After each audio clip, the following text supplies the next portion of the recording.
Okay, there's a few on now, so I think we'll start. So again, good morning, everyone. Thank you for dialing in and welcome to today's webinar covering digital AP1 submissions using InfoTrack. My name is Lisa Summerton and I'm Head of Strategic Partnerships here at InfoTrack. I'm delighted to be joined by my colleagues, Haifa, who will pick up the questions and answer session, Kelly, who will run through the AP1 changes and InfoTrack's platform offering, and David Dingle from Osprey, who will be joining us to give their views on the integration between InfoTrack and Osprey and how this benefits law firms. Just a little bit of housekeeping before I hand you over to Kelly. I'd just like to draw your attention to the question and answer tab at the bottom of your screen. We will be running a questions and answers at the end of the session, so please do type any questions you might have into the Q&A box at the bottom. If you could also include your name, that would be really helpful, because if we do run out of time or your question requires a little bit more clarification, we can then be sure to extract the information and follow up with you directly after the session. So I'm just going to jump into a brief overview before I hand over to Kelly. So in April 2021, the Land Registry took a giant leap to move away from paper-based processes. They launched the Electronic Digital Registration Service, or as we more commonly now refer to it as EDRS. A huge number of applications have been received through this service already, with the largest Land Registry integrated partner being InfoTrack, I'm proud to say. Requisitions on basic errors are down by 30% and applications are processed and completed in half the time of an uploaded application, meaning law firms will save time and reduce their risk. So from November of this year, the Land Registry will no longer accept scanned or PDF copies of AP1s for changes to existing titles via their portal. The good news, InfoTrack obviously has had this solution for some time now, and it is available to you via the InfoTrack portal. We've already placed over 500,000 submissions to date. You'll be able to use our AP1 service, meaning no one needs to reinvent the wheel. Secondly, if you're integrated with Osprey, you can also take advantage of the integration, as our AP1 product, like all of our other products, integrates straight back into the Osprey CMS platform. So I'm just going to pass you over to Kelly now, who will walk you through the changes and show you the great features on the InfoTrack platform. Thank you, Kelly. Thanks, Lisa. So my name's Kelly Cutler. I'm Knowledge Manager here at InfoTrack. So I'm just going to take you through a very quick PowerPoint on the digital AP1 mandate, and then I'll show you InfoTrack solution. So I'm just going to turn my camera off just 1 second. There we go. Right, so the digital AP1 mandate, what does that mean? It means from November 2022, we'll no longer accept scanned or PDF copies of AP1s for changes to existing titles using the Land Registry portal. So that's the statement from Land Registry. Currently, up to 80% of AP1 submissions involve uploading physical paper documents. So what are the changes? So currently the Electronic Document Registration Service, otherwise known as the EDRS, just for clarity, that is where a PDF or a scanned form are uploaded onto the system for it to be read and reviewed by a caseworker as part of a very manual process. The new digital registration service, the DRS, is when information is added in as data in predefined fields. Capturing it this way allows the system to read the data and check for any errors. So the Land Registry want to move away from the EDRS and move to the DRS. So the reasons why Land Registry are going digital, that's because there are current manual process delays and costs, receiving high number of requisitions, high volume of support calls. Obviously there are long waits and poor service that come with that, lack of requisition management tool, and to protect the register's data integrity as well. So what does this mean for the industry? It means quicker processing times, digitalization of the process, online guidance and support for submissions, fewer errors and reduction in requisitions, and the opportunity for further innovation. So just a few things a law firm need to consider. First off is change management. So there will be change challenges. Obviously, you want to get ahead of the change and get those processes sorted. You don't want to get stuck on the backlog. You need to consider staff training catered to individuals and ongoing real-time support as well. From a productivity point of view, again, registrations will be digital, so no more paper or PDF forms. You have to consider software suitability, so your CMS and your integrations, and the ability to directly liaise with the caseworkers as well. And then from a compliance point of view, audit trail and how to respond to regulators, having that full firm visibility of all matters, including requisition management tool and key dates automation as well. So what are your solutions? You've got the new digital process through the Land Registry DRS service, or you can use a Land Registry partner integrated through the business gateway like InfoTrack. So just to give you some stats on InfoTrack, we are Land Registry's key business partner and biggest user. We've been doing digital AP1 since 2016. We have 6 years of continuous software improvement. We've reduced requisitions by up to 30%. We do over 50,000 submissions a year. Just to show you what digital AP1s by InfoTrack looks like, you get full guidance and expert support for every application. You have form flexibility, so you get multiple forms in one application, like shared ownership, staircasing matters. We're integrated with the leading CMS as well as lender panels. It's one page, which is pre-populated and linked to HMRC's STL25 and electronically signed deeds. And we have our unique AP1 dashboard with application overview, auditing tools, requisitions and cancellations. So looking ahead, just what we're going to continue to do is continue to invest in more experts for additional support, continue to expand our integration partners, add new lender management panels, and continue to reinvest back into the system. And there's just a testimonial for one of our long-standing clients that actually use our SDLT and AP1 solution. And obviously they're really enjoying it. So now I'm going to move on to walking you through InfoTrack's end-to-end digital AP1 submission and management software. So I'm just going to switch my screens quickly. So AP1 here can be found in our post-completion workflow that naturally sits behind the SDLT, where we similarly integrate with the HMRC, and that allows you to submit, digitally submit your stamp duty returns. Using both these post-completion services allows you to submit these in under 5 minutes. I've already mentioned InfoTrack released that AP1 product back in 2016, and we continue to work very closely with the Land Registry to develop the business gateway services across the Land Registry services. What you're going to see here is our latest AP1 software, which has been built with the aim to make your post-completion process faster, more accurate, and reduce the potential for unnecessary requisitions. So as I click onto AP1, like all InfoTrack products, your matter reference tells us about information already contained within your matter, depending on whether you're accessing InfoTrack from your case management system, or depending on the orders you've already placed with us, we can populate up to 90% of your AP1 for you. This is really important when it comes to reducing the time it takes to complete your AP1, removing the need to rekey information, and reducing the potential for missed information. I'm just going to pop my matter reference in.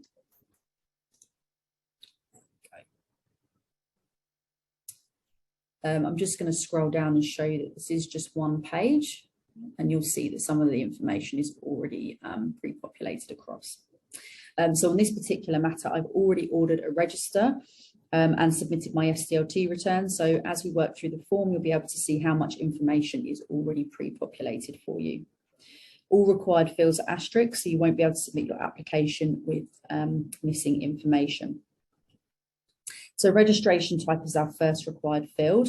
For Land Registry portal customers, you should be used to selecting the registration type. But if you are unsure as to the registration type relevant to your application, you can head over to our FAQs for definitions, plus lots of other AP1's tips and tricks. Today, we're going to be running through a simple discharge, transfer and charge application affecting the whole of the title. So dealing is the relevant registration type. Our title number has already pre-populated over, but we are able to add on further titles by selecting this button here. We'll also verify those titles automatically for you, showing the address and if there's any pending registration status, which reduces the risk of obviously cancellation due to an invalid title. We've also pre-populated the local authority and the postcode. So now we can move on to selecting the priority applications we're looking to change the register with. What you can do is simply select the drop down to see the wide range of application types easily identifiable with their form code and description. What we also do is we organise the applications into common forms and form bundles, making it quick and easy to select common applications like discharge, transfer and charge. And just like most forms, our AP1 form is about working left to right, top to bottom, and reviewing the information from your file and documents and completing the relevant fields. We also integrate with our Sign It for Deeds product. So where your deeds have been electronically signed, on selecting yes, we'll automatically look for and upload your conveyances certificate into supporting documents. If your deeds are not electronically signed, then you can simply upload them here and confirm their certification. And obviously for you guys that are integrated with your case management systems, you'll be able to select files associated with this matter only. If you need to move the order in which your application type should be registered or removed from the title, you can simply drag and drop. There's no limit on the number of applications you can submit in one AP1. And if you can't find an application that matches your deed, you can simply select AP1, change to register, upload your deed and proceed to the next section. As I move further down the form, we come to the land registry fee section. Here we'll automatically calculate the lead application fee using the pre-populated consideration value from your SDLT submission.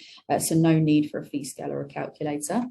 And what we'll also do as you move further down, we'll automatically attach your SDLT 5 for you, reducing the risk of it being forgotten and a requisition being raised. Here in supporting documents, you'll be able to upload any supporting file like consent forms, power of attorney, countersigned documents and so on in one place. Along the right hand side as well, you'll notice that we've got some handy guidance when completing the sections, plus tips to help reduce common requisitions. For new users that may be starting to submit without any prior knowledge of the paper AP1, these guides can really help users better understand the sections and the land registry's requirements as well. Now we're going to move on to the party details. Here we've split what traditionally was panel 13 into 3 manageable sections: applicants, proprietors and other parties.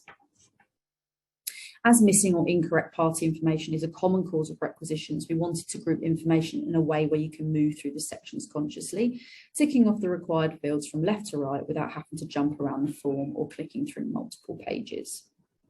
As you can see here, majority of the work is done for us. The applicant's name and your details as the lodging conveyancer are already pre-populated, and we can also complete the applicant's role field because you've told us that you're lodging a transfer and charge. All that you need to do here is simply enter in the lender's details, the applicant's new mortgage, and as you start typing,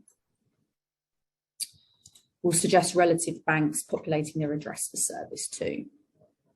We can also confirm our details as the lodging conveyancer, and if your firm's processes for support staff to create the AP1s and then conveyancers lodge the application, you can simply select the lodging conveyancers from a list of users within your firm here, and you can update their contact details here if needed. Now we're going to move into the proprietor section. We call it this because we know that there is a transfer being lodged, and so a registered proprietor will be a transferor. And as we've ordered the register on the matter, we're able to populate the proprietor's names here. We're also able to populate the conveyancer's details from the SDLT submission, and again associate the borrower roles for the discharge application and the transferor for the transfer. All we need to do is simply add in the lender name. If there are any other parties involved within the application, you can simply select them under this section here. So if you've got power of attorney or beneficiary, you select the party role name and add in their details here. As we've built the form, you'll notice on the left-hand panel, what we'll do is we'll update this with key information to help you review the information supplied as you go, and you can click into each section, and that will take you to that part on the form. All that we need to do down here is move to the associate applications. So the task here is to simply review the application and make sure the information is correct. Here we have the two borrowers and the lender for the discharge, the transferee and the two transferors for the TR1, and the borrower and the lender for the new charge. All that we need to do here now is simply complete the address for service for the applicants. You can enter that address for service for each proprietor yourself, including their postal, email or DX address. Disclosable interests is defaulted to no for ease, and again to speed up the time it takes to complete the form. Now here is what I like to call an integration within an integration. If you are integrated with us for LMS mortgage offers, you can link your application here to your LMS case number, and will automatically send them your submission receipt and then completion of registration details once your application is complete. So there's no need to go off to another website and go onto the conveyancer zone to update that. And then we've got our notes section. So this is a fully flexible form. So any information you need to let the caseworker know about, you can put that into the notes section here. What we also do is we integrate with our MRO1 lodgement software. So we'll pre-populate the certification wording straight into the notes section for you here as well. Finally, here at the bottom of the form is where you can confirm the credentials used to submit the application. These should be stored in your InfoTrack settings, but on occasions where your Land Registry EDRS account changes, because maybe you've updated your password, you can update them here as well. And you can also include a third-party recipient information here for all correspondence about the application. So you can simply select a colleague from the drop-down or select other user, and then you can manually enter the details there. What we do is on save and print, we'll actually populate a paper AP1 form for you. So it'll be a form you're really familiar with, so you can review or download and print and share where required. But if you're happy to submit, we'll obviously send your EAP1 to the Land Registry instantly, and we'll return a submission receipt. So along with your AP1 form, what you do have is, like a lot of our core products on InfoTrack, we have I like to call it like a big brother overview of those core products. So we have an AP1 dashboard, which allows you to view all of your submissions. You can filter through those submissions using the ribbon at the top, and filtering through whether it's warning of cancellations or cancelled or completed, etc. You can also put all of those submissions into by using this handy export feature that puts all those submissions into a CSV file that you can filter through as well. So I'm going to click on one where we have a requisition outstanding. So essentially this is a WhatsApp style chat. So you'll have the AP1 form that was submitted to the Land Registry. You can check the day list for any pending registrations. You can look at any related files in line with the AP1. And then at the back as well, you can add any additional recipients in as well. And that's just some technical information as well. If I go back to the requisition, what you basically have here is a WhatsApp style chat where you can interact with your caseworker directly.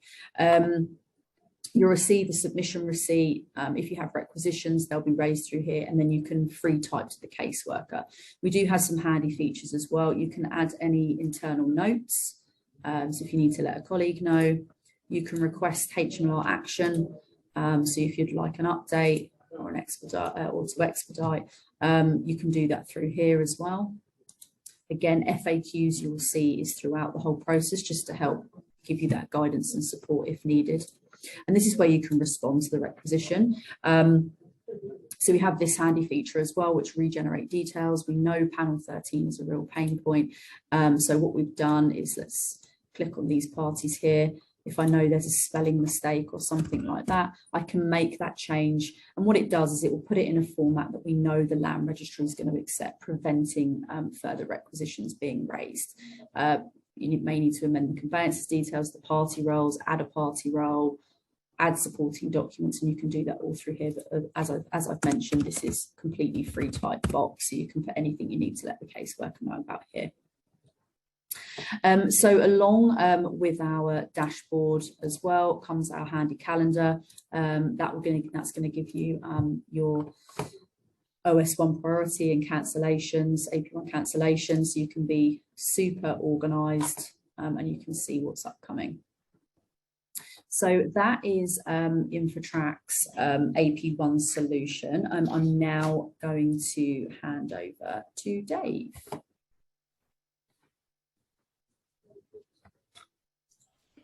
Lovely, thank you very much, Kelly.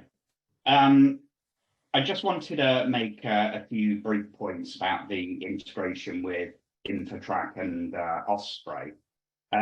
Firstly, whilst we're talking about the recent requirements to submit AP1s electronically, this has actually formed part of our core integration with InfoTrack since our partnership originated.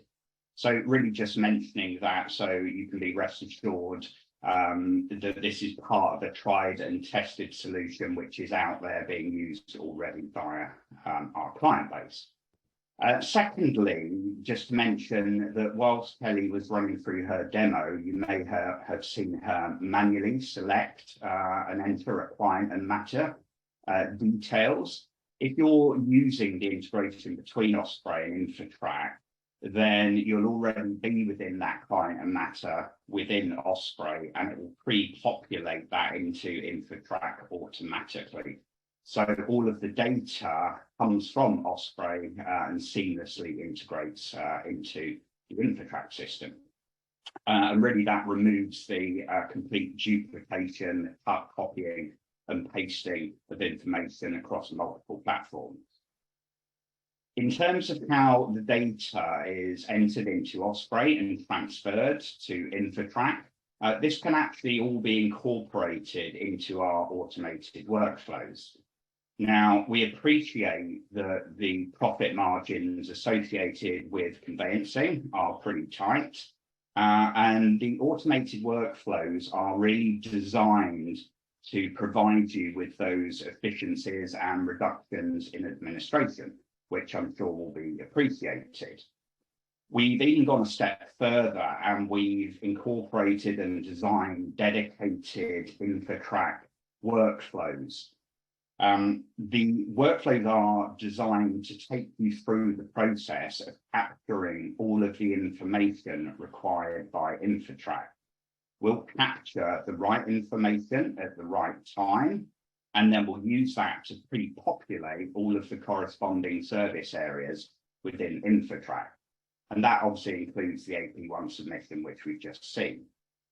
Again, that just negates the administration associated with completing multiple forms and that process of cutting, copying and pasting the information.